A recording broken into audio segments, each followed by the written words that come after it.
आज हम लोग करेंगे क्वेश्चन नंबर 5 जिसमें लिखा है कि a disc of radius r is cut from larger disc of radius 2r in such way that edge of the hole touches the edge of the disc. Locate the centre of the mass of the residual disc. तो देखते हैं इस question में एक बड़ी disc है जिसका radius 2r है और इसको हम मान लेते हैं इसका मास m2 है, और छोटी डिस्क जो कट चुकी है जिसका रेडियस r है उसका हम मास m1 मान लेते हैं। तो सबसे पहले अगर हम इस डिस्क को देखें तो डिस्क का सेंटर, अगर बड़ी वाली डिस्क का देखें जो कि कटी नहीं हुई है, जब कटी नहीं थी तो इसका सेंटर हम मान लें कि यहाँ पर है और इसको हम C2 नाम दे देते हैं, और इससे हम एक एक्सेस बना लेते हैं ये, जिसका ओरिजिन जो है यहाँ 0 पर है, 0 पर ओरिजिन मान लेते हैं।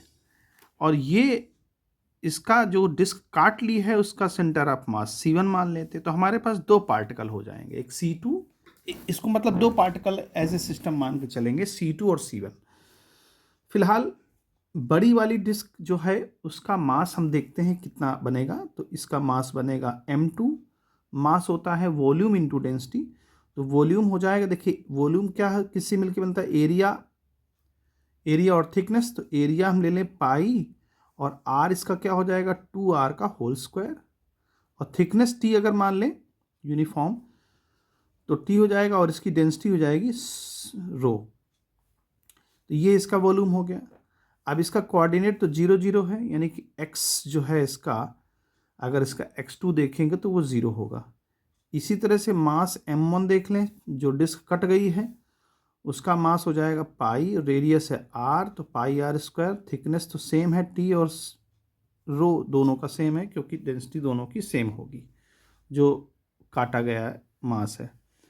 और इसका जो सेंटर ऑफ मास का जो एक्सेस है x1, मतलब ये जो डिस्टेंस है इसका सेंटर ऑफ मास का, यहाँ से r डिस्टेंस होगा क्योंकि रेडियस r है।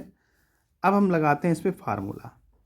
तो इन दोनों को अगर हम एक सिस्टम मान के चलते हैं तो XCM निकाल सकते हैं, YCM तो आएगा ही नहीं, 0 रहेगा, तो XCM ही निकाल लेते हैं।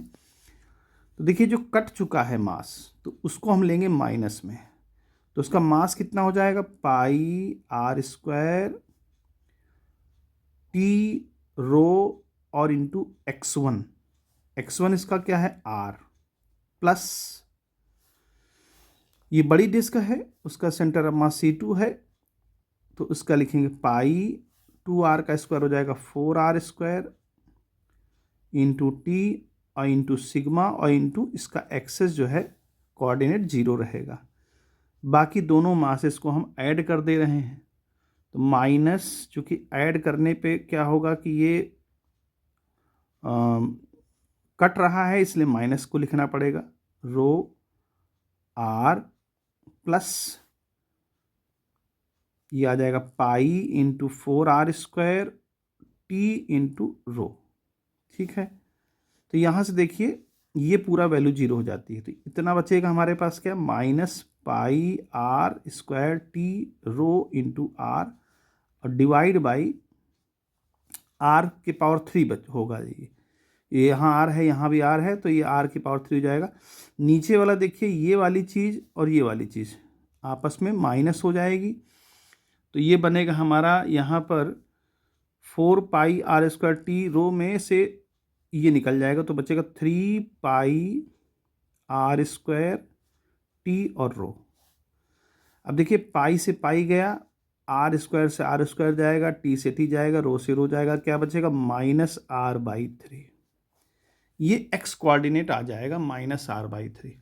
अब माइनस का मतलब ये है कि जब ये पार्ट कट जाएगा तो सेंटर ऑफ मास, अगर ये ना कटता तो सेंटर ऑफ मास इसके बीच में कहीं आता, लेकिन अगर ये कट गया है तो सेंटर ऑफ मास इस डायरेक्शन में आएगा, इसीलिए हम -r/3 लिखा है, यानी इधर कहीं आएगा सेंटर ऑफ मास, वो भी -r/3 जगह पर, क्योंकि माइनस का मतलब यही है कि सेंटर ऑफ मास ये x और y एक्सेस है, तो माइनस का मतलब कि ये 0 से इस डायरेक्शन में सेंटर ऑफ मास कहीं खिसक के आएगा, और यही इसका जो है आंसर, यानी लेफ्ट साइड में जाएगा बड़े वाले डिस्क की अंदर की तरफ।